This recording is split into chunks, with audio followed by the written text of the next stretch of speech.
আরে পাইতে পড়াতে নালে ভালো।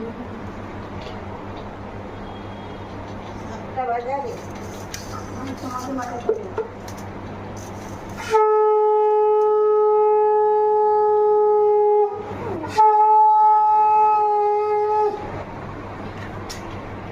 এই ওখানে একটু লাইটটা জ্বালিয়ে দিতে, লাইটটা জ্বালিয়ে। এইটা এইটা এইটা এই মাঝখানের লাইটটা। দই আর চন্দন সব 3টা একসাথে? না না, তুই আগে চন্দন দে, তারপর দই দিবি, তারপর চাল। হ্যাঁ।